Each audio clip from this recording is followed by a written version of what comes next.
Okay, we'll get started. Thank you all for coming out on this special Friday lecture. So tonight we have the super pleasure of welcoming Sarah Hirschman. Not really welcoming her, because she's been here for a long time. But over the last year we've had the joy of really working with Sarah. No, I mean really, it's been a joy. And so it's also my pleasure to introduce her tonight, but I think she needs probably less of an introduction than most people, as I think we all are familiar with her. But so just to give you like some of the kind of biographical things which you may not know, Sarah not only earned an MArch from MIT, but also before that a Master's in Modern Culture and Media from Brown University. At MIT, where we were classmates, she graduated in 2011, where she earned the Lawrence B. Anderson Award, the Alpha Rho Chai Medal, the Marjorie Pierce Fellowship. Her work has been published in Future Anterior, Clog, Thresholds, and Mark magazine. After school, she spent a long time in San Francisco, where she worked for Rap Studio and taught at UC Berkeley. So this year, Sarah's been here at Knowlton, where her work has been dealing with comedy and other, let's say, unpredictable ways of looking at things. And so when I was I've been trying to like pull out what Sarah's been working on, I guess, recently, but she's been sort of tight-lipped about it. So I was thinking a little bit about comedy and one sort of version of comedy, which I think maybe is a kind of clue to the way that I think Sarah has always worked, or at least in the kind of work that I've seen. So I was thinking about Freud and his sort of model of laughter, which is that something that makes us laugh is the human becoming mechanical, was sort of his account of it. And by this, he means something like when a person sort of slips on a banana peel and falls over, this makes us laugh because a person, which is a kind of complex embodied thing with feelings and thoughts and so on and so forth, suddenly becomes like a lump of matter and sort of like succumbs to physics, right? Which is to say that comedy is a kind of a way of looking at things in a strange way, which also produces a sense of pleasure, right? So to look at a person as like a lump of matter and then to laugh about it, basically.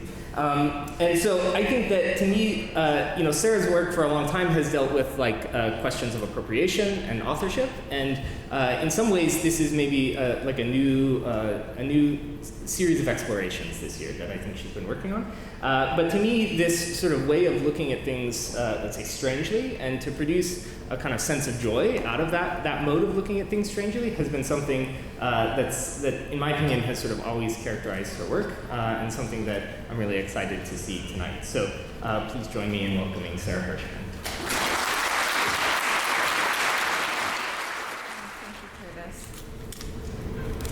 I might prefer that Curtis give this lecture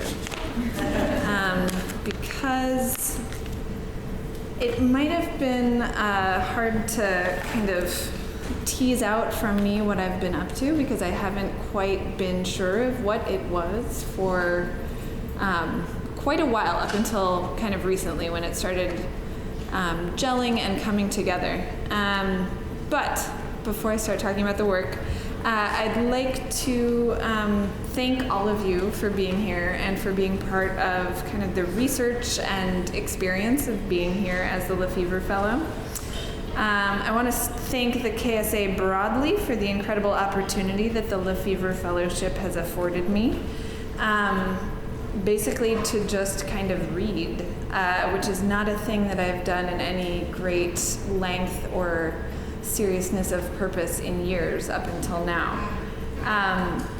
And I think, or I suspect, that I'll continue absorbing a lot of the information that's been input for a while. Turns out I can't see.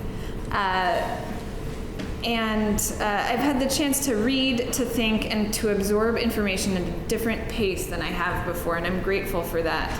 The space I've had to mull over ideas and inspirations has been an incredible luxury, and I'm just really happy to share the smidge of what I can translate out of what's forming in my head for you tonight. So one of the effects of this open-ended embrace of research that I've taken on this year has been affording myself the ability to go down a number of different paths. To test a few propositions without a clear notion of what the outcome might be, and Though I've known that this day and lecture has been coming since I signed on for the adventure, I really didn't know what form or format it would take until recently, and I think there's probably like 6 different versions of this, some of which involve like tap dancing and the best damn band in the land, and others of which are maybe a little more traditional, which is what you're gonna see tonight. I'm grateful to this community generally, but I also want to thank Doug Graff and KB Jones for rolling out an exceptional red carpet in Columbus, showing me the city and points east and all of the best yoga studios in town. And related to the production of what you'll see in the exhibition that opens shortly after this talk, I have a lot of people to thank, including especially last night's graveyard shift. Marley McNeil, David Kozan, and Zach Slonsky, who were still smiling this morning, which I am so impressed by. Nate Ricciuto in the glass shop, Tyler Young, Ryan Rudd, Marty Kolsch, and especially Michael Baumberger, who probably, I don't know if Mike is here, but I suspect that the first time we met to talk about some of the projects I wanted to do, he knew that they were insane, but he didn't let on. And I am grateful for that. And then finally, a huge thank you to James Amicone, who is dressed similar to me tonight, my research assistant who has served as a sounding board, a production assistant, a devil's advocate, an expert consultant, a reality check, and good company over the course of this year, and who I and we have very much to thank for the actual execution of the projects that you'll see this evening. So, when I presented my proposal for the Lefevre Fellowship project last year, I had recently closed an exhibition that I think Curtis referred to called Unfair Use that Anna Milyaki and I produced initially for the Center of Architecture in New York. Unfair Use was a kind of hybrid research and speculation exhibition where we collected and presented 50 tropes, what we called fair use moves, that were sufficiently ubiquitous in contemporary architecture that we felt comfortable declaring them open for all to use, free from fear of plagiarism or accidental copying. Implicit in the presentation was the idea that architecture has always been up for grabs and made up of fair use moves. What use is precedent analysis if not to capitalize on the ideas that have come before? And the notion of unfairness or some kind of line between permissible and impermissible copying is a wholly recent invention designed to serve the needs of others beyond the discipline. We found at least 3 citations for each fair use move, effectively providing a shorthand zeitgeist defense for anyone accused of improper appropriation.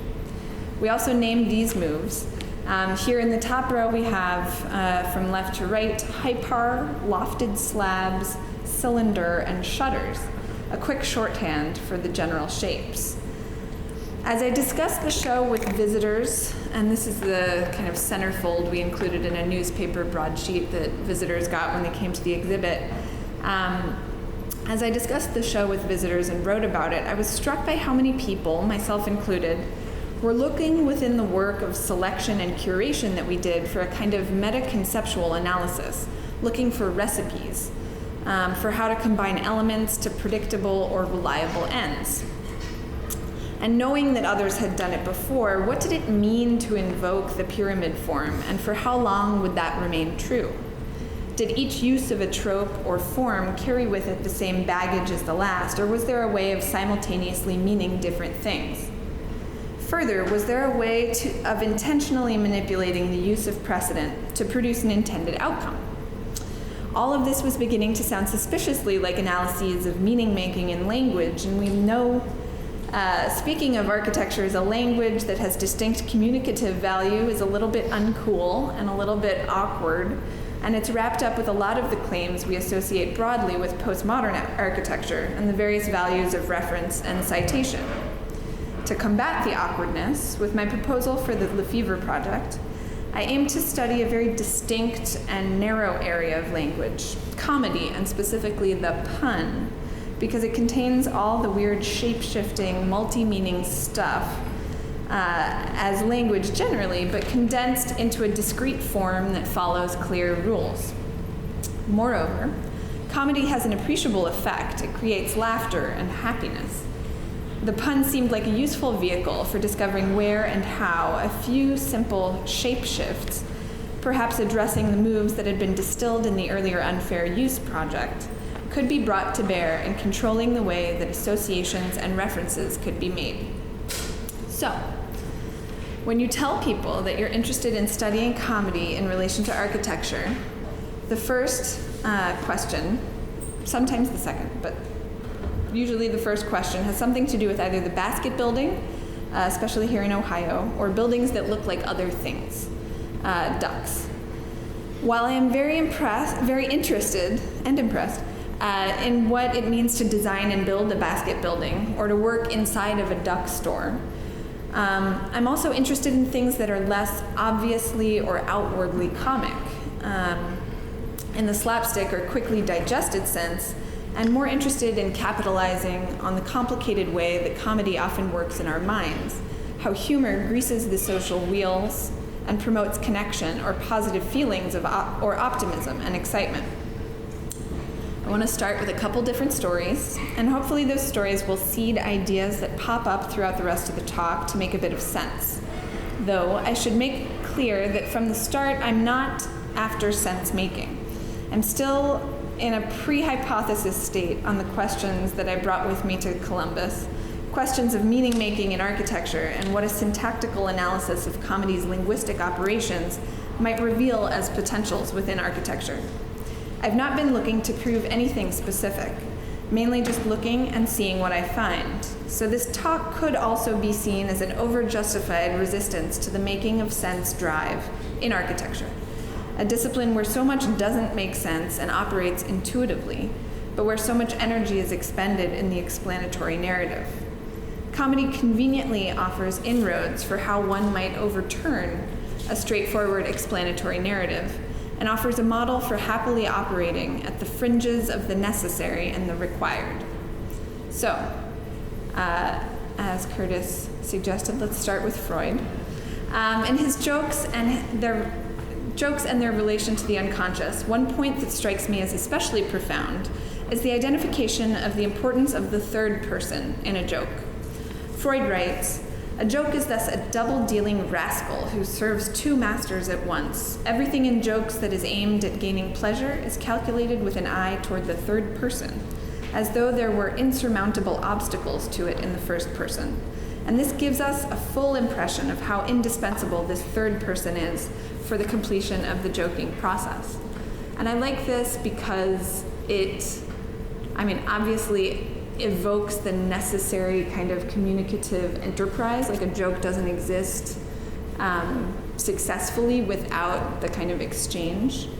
And it seems like a kind of formulation that architecture could learn a bit from. We talk about users and sometimes perform post-occupancy surveys or collect data, but most often the hypotheses that drive a conceptual design remain untested or unproven. They remain intent, one-way communication. To think about a joke is to think about a conversation back and forth and to kind of actively consider the pleasure and entertainment of the person that you're serving. Freud also, as we know, liked to diagnose, and he identified a condition called Witzelsucht, an obsessive wordplay.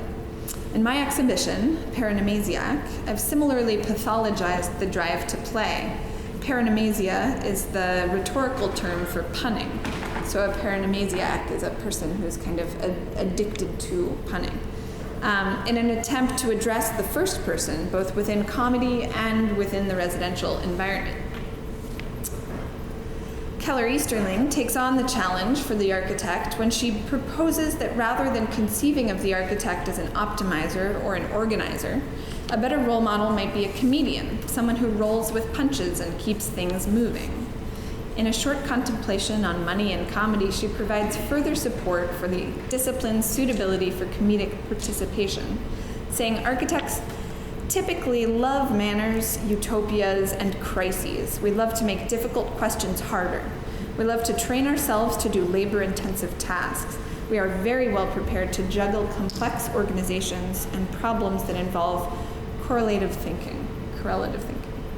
So in the spirit, if not performance, of a comedian, I present to you the results of a variety of labor-intensive tasks related to what I've found in a year of reading about and thinking on humor as it relates to architecture.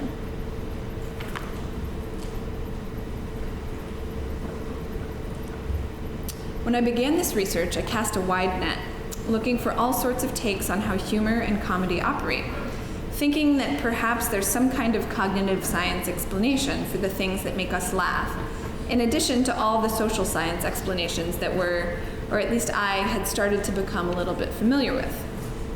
The pun, because of the simplicity of the structure, turned out to be something about which a lot of disciplines have something to say.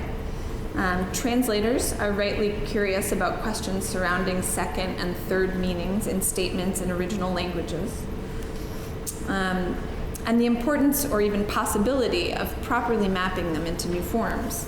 But what I was surprised to find was that there's a serious amount of overlap between linguists and computer scientists in regard to puns when it comes to artificial intelligence.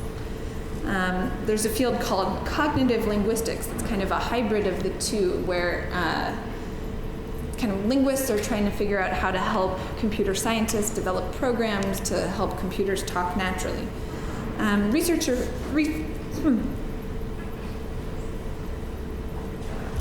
Researchers are focused on natural language generation, finding ways to make computers communicate effectively like humans. Something I particularly liked and found very humorous was the number of acronyms, and in particular punning acronyms related to cognitive linguistics.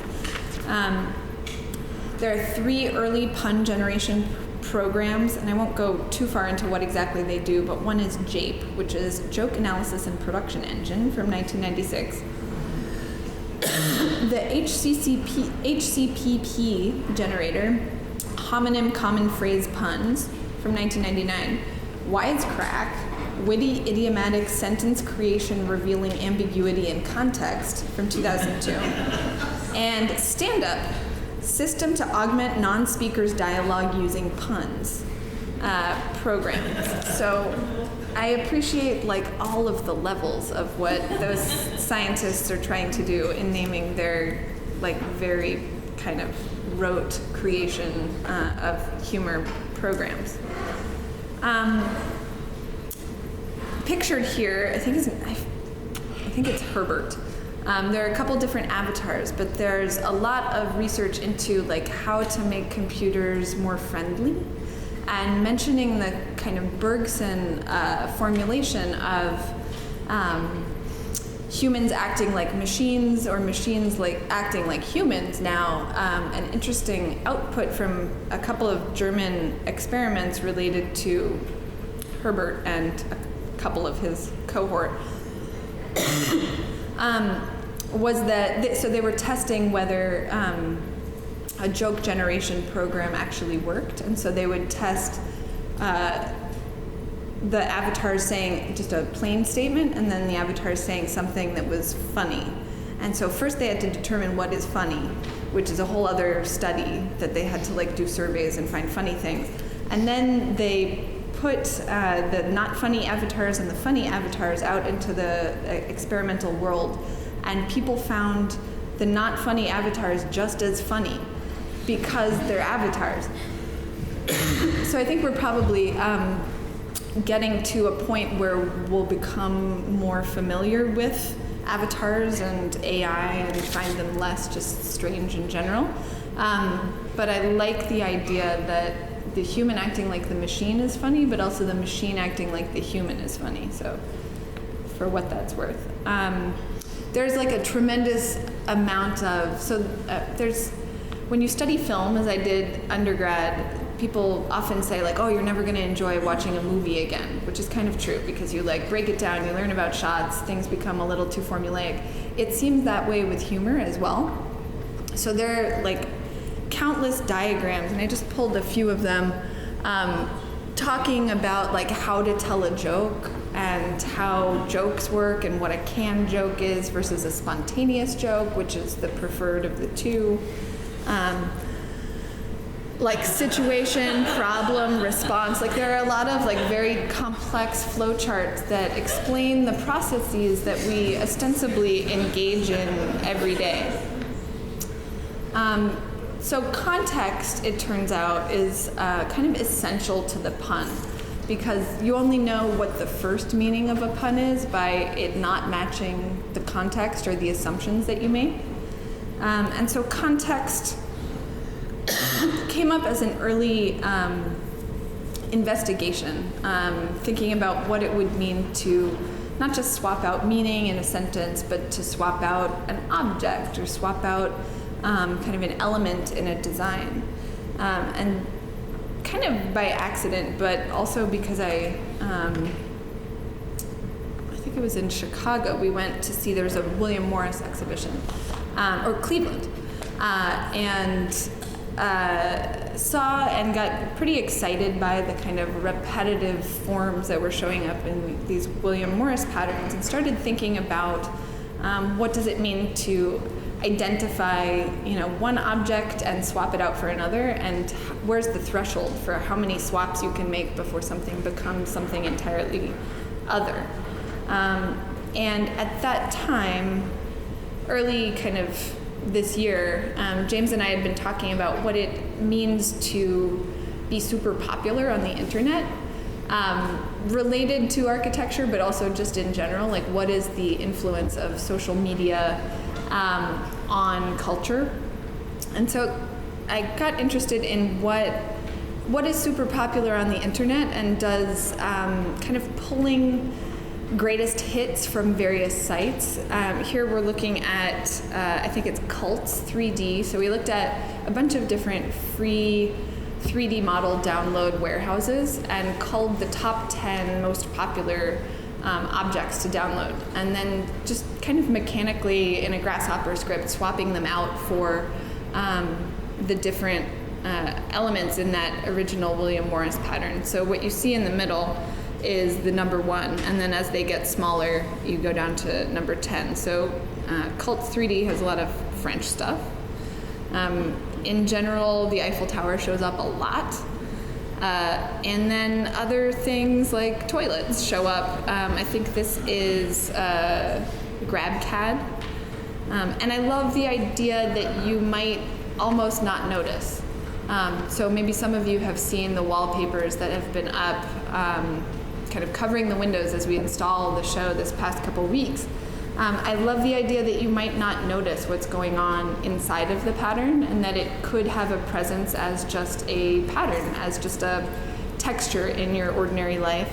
Or, well, this is Google 3D, which is a little terrifying. And that's a CNC that you can print yourself that doesn't work in second place.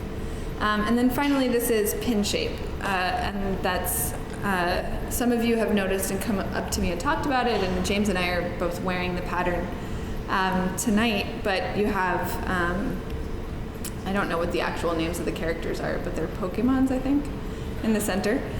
And a couple other kind of mechanical elements that it's clear people who just want to 3D print something download like a little vase. I think it's like 4 inches tall, this one right here, and can have that pretty quickly.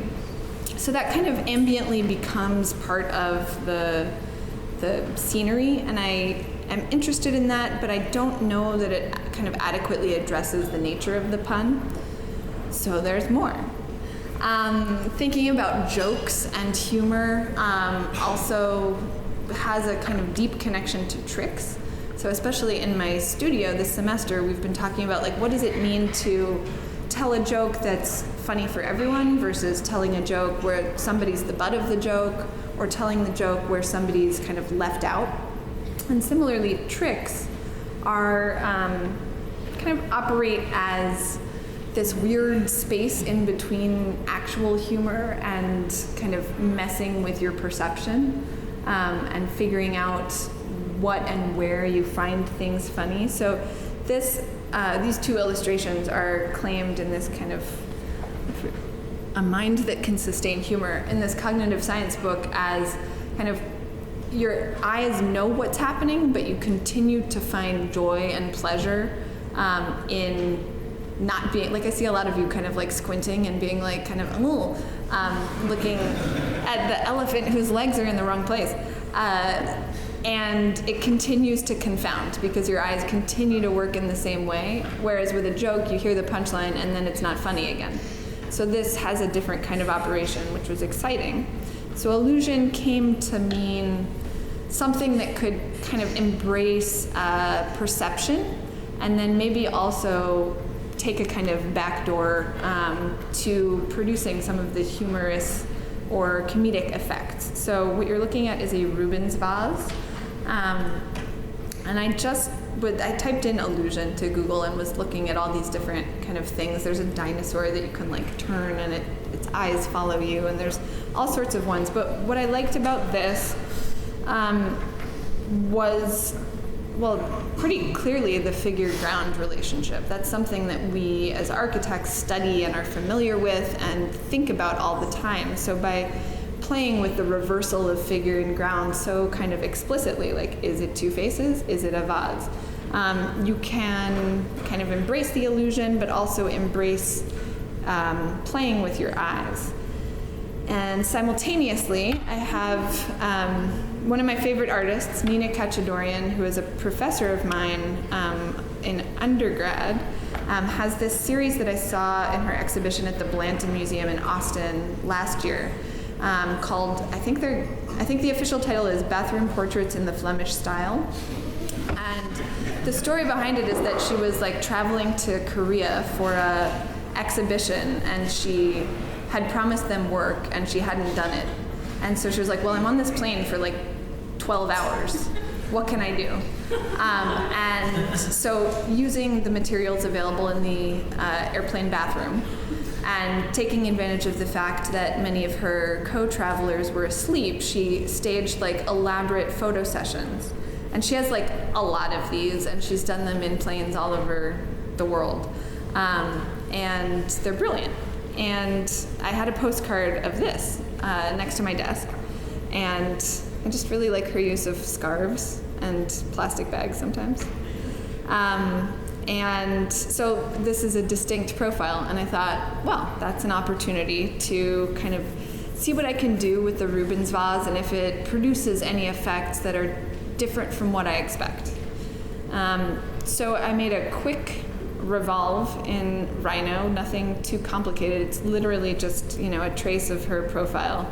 And that was it. Like, it's really not hyper designed. I would say she designed it. And decided to kind of see how far I could take the Rubens vase as conceit, with the simplicity of it, and also embracing what I saw as the architectural spec. So the specification, like, this is a really simple spec. I have a profile and a 360 revolve, period.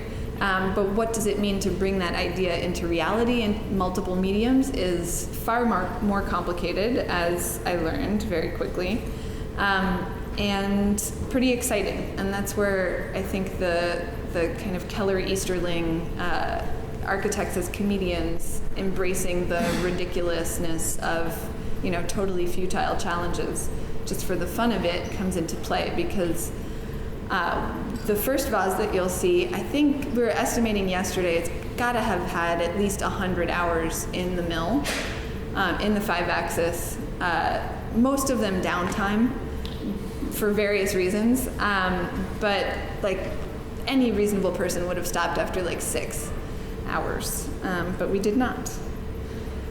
So, with the many great resources at my disposal, thanks to the Lefebvre Fellowship, I began to investigate how many ways I might fulfill the spec proposed by the Rubens vase illusion. And tonight you'll see 6 efforts in the gallery, each of them subject to and scarred by its own traumas of production. So none of them is perfect. They're really very imperfect. Each of them is very distinct in the tools and methods of their fabrication. And 3 examples best show how differently design intent can be rendered in reality. So the 3D print, I think I didn't even show a picture because it's a 3D print.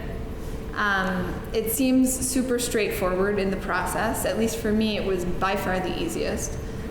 It seemed really expensive at the time, but if you account for the amount of time we spent like babysitting the mill or preparing additional files for fabricators, it was by far the least expensive. Through a contact at the Idea Foundry here in Columbus, I was able to work with IC3D, a large-scale 3D printing company, to produce a version of the vase. I sent them a file. A week later, they told me there were problems with the thickness. I adjusted it. I sent them another file. And then like 3 weeks later, they said it was ready. And I went and picked it up. You'll see in the gallery that there are problems with the print because it is gigantic. And even a gigantic 3D printer can't print perfectly all the time. So there's problems with the lip, problems with the edges, problems with the scaffolding material. So the way they're displayed in the gallery, most of the vases are filled with plastic ferns. But if you do go investigating, and I don't encourage you to, you'll see that the 3D printed vase is filled with scaffolding material because the neck, or rather the tip of the nose, of the vase is too narrow to get any of the scaffold material out. So each one of these, even the kind of perfect easy one, is not quite right. So the stacked plywood seemed like an easy version that we could knock out pretty quickly. It's actually the one we finished up late yesterday. And it encountered a variety of exciting problems that I won't go into too much detail with. But you should take a look at it in the gallery because it bears so many marks of just things that go wrong in the mill, and I find those traces to be the most exciting thing about it. When it came out really smooth yesterday, I was almost disappointed by the kind of perfection on some of the sides. Most exciting for me was something I'd never done before, which was work with glass blowers. So we cast a wide net. We found as many different fabricators and craftspeople as we could find, and as many media as we could find. And one of the people who responded, many people did not respond. One of the people who responded was Nate Ricciuto, who I don't think is here. But he kind of heroically took on the challenge of this enormous vase. And I didn't realize how small glass blowing projects normally are. And what we proposed was like, I think it's 16 inches in diameter and 18 inches tall, so quite a hefty vase. And so he told me, I don't have time to make a plaster cast for it, and I need the plaster cast in order to do it, thinking that I would not do that. But of course, I went back to the shop, and with Mike and everybody in the shop and James produced this tremendous 250-pound plaster cast. Which you see here. What you see broken on the sides is a foam positive. So we milled 2 foam half positives of the vase, covered them with like 8 coats of primer, and then inside of a wooden box poured 250 pounds of plaster, waited for it to dry, and then it was very, very difficult to remove the foam positive. Ryan here helped me out quite a bit. It took a long time. It was triumphant when it finally worked. And then we made a couple of attempts at creating the vase. When I say we, I mean the guys at the Glass Lab, because I sat to the side and took a lot of pictures. But what you see here is from this Wednesday night. And this is a tremendous sized ball of molten glass that ended up becoming a vase that you'll see in the gallery. And I didn't want to show a picture because I think it actually looks best right now, and it hasn't looked as good before.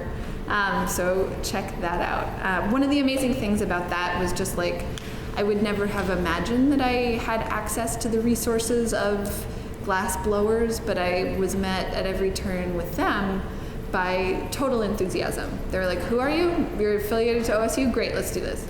And I'm pretty sure they would have done that even if I wasn't.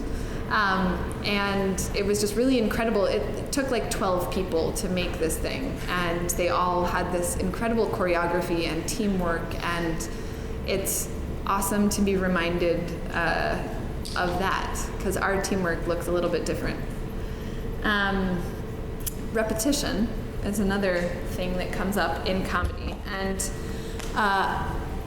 one of my students is talking about comedy in her project this semester as like everything extra, like everything is just kind of turned up to 11, which I love.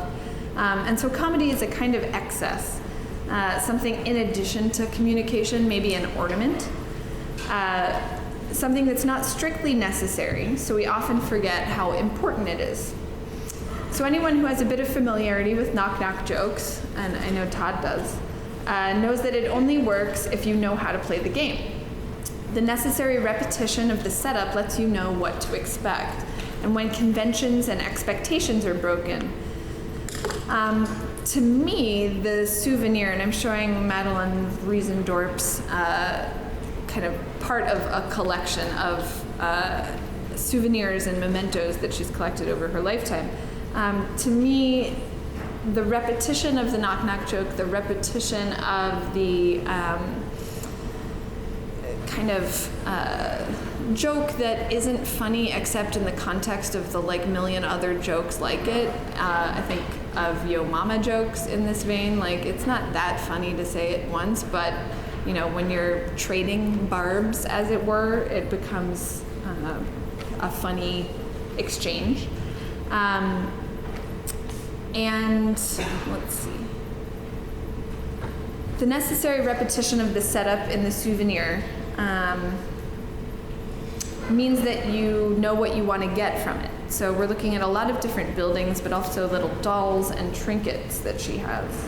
It's something that occurs again and again and exists to bring about a certain set of memories.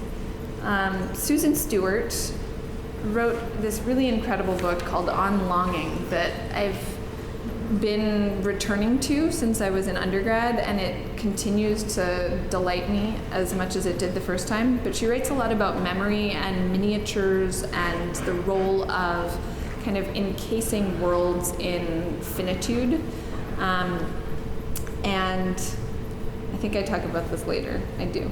But she talks about like the dollhouse as a productive construct because it ends at the dollhouse. Like, there's no confusion about where scales mismatch. Nobody's going into or out of the dollhouse. They just stay in that world. So memory is an important part of humor, and one that I think is really interesting, especially as it relates culturally and through time. So certain jokes, especially if you go to the OSU library and try to take out a joke book, as they get older, they get much less funny and also like much more inappropriate. And like the whole notion of kind of comedy changing over time is very effectively shown through looking at jokes from different times. Thinking about architecture, the excess of humor has an analog in the excesses of collecting both objects and memories. And what we collect has a lot of impact literally on our surroundings. Not only can you imagine that her studio is just filled with stuff, but you can also imagine that that stuff is then informing her everyday experience.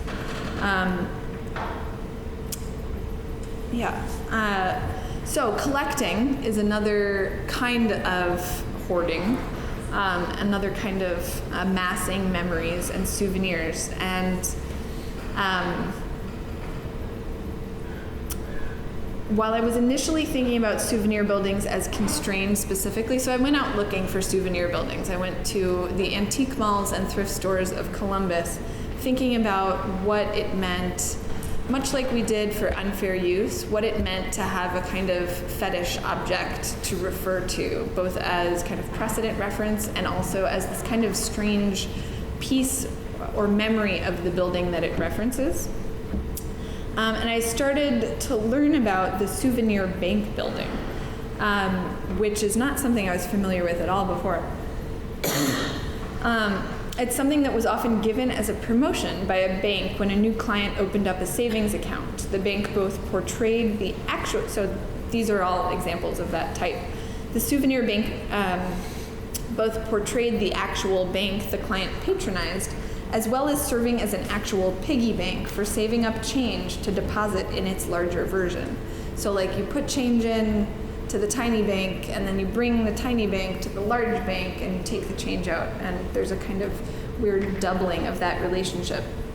So rather than the vector out from a landmark building like the Empire State Building or the Eiffel Tower, the souvenir bank recalls its rememberer again and again back to itself, so it has very strong tractor beams.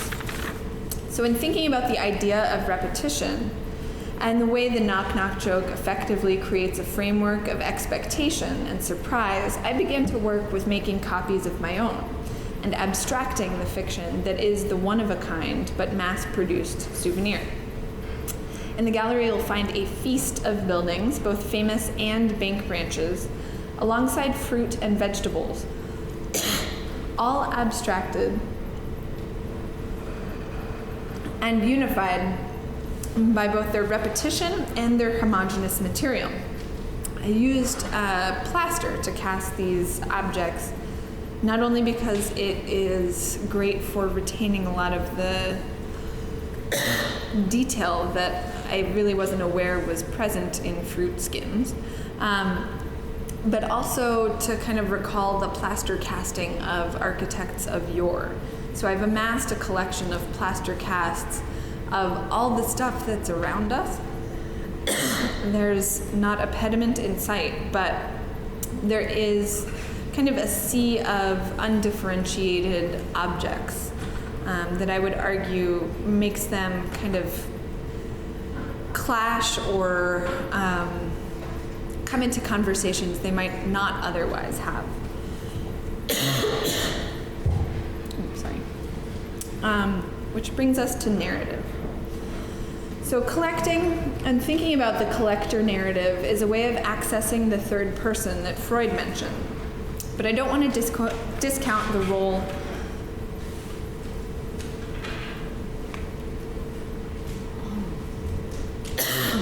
excuse me.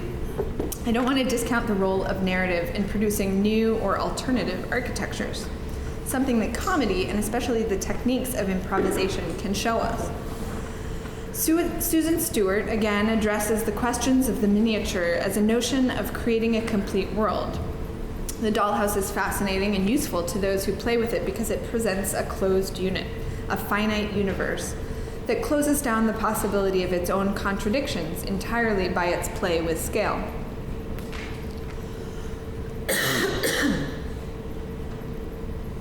I attempted a reversal of this process by photographing, I put this in the wrong place, but this is a picture of the Collier brothers' apartment and the flip side of collecting. I attempted a reversal of this process by photographing both the model souvenir buildings that I'd collected, as well as my own personal collection of scale figures, and playing with their relative sizes to render them in new worlds. Attempting to break them out of their finite universes to play with one another. The attempt or the intent was to reassemble the world suggested by, but lost in the miniatures and figurines I've collected, to enact the opposite of displacement and find them squarely within new environments that might suggest or lead to new ideas of place. Through all these investigations, I've tried to address the question of humor with what I think of as a sort of FF&E approach, and that, excuse me, that is furniture, fixtures, and equipment. The things that, when looking at project budgets on client projects, I was always amazed and aghast that they were taking up like the largest line item, and that I got to see them like maybe in the photos, and to touch the process of specifying FF&E only sometimes. So the things that also humans' touch and experience within built architecture. So much like comedy, you might think of FF&E elements as an add-on, something that's extra but not serious enough for architects to delve into. But I would argue that the opposite is true, and that it's very important that we concern ourselves with designing the things that fill the spaces as much as the spaces themselves. The architectural exhibition itself has long been in my crosshairs as a place containing a lot of productive dissonance and latent contradiction. An architectural exhibition is everything but architecture. So it was my intent with Paranamasiac to create an environment that's just ever so slightly off from something real, where it's not quite obvious what the status of the model is, or if there is a model at all, and where it feels like we might have become estranged from our own scale. It presents an exaggerated environment, a place where metaphors mix and aren't entirely clear, and where references are not directly or easily mapped onto one referent. Using the techniques of comedy and improvisation, I've attempted to use the tools at hand in the architectural exhibition as a productive contrivance, something able to speak beyond its space, but is also very much rooted in its location. And I hope that you will come see the exhibition.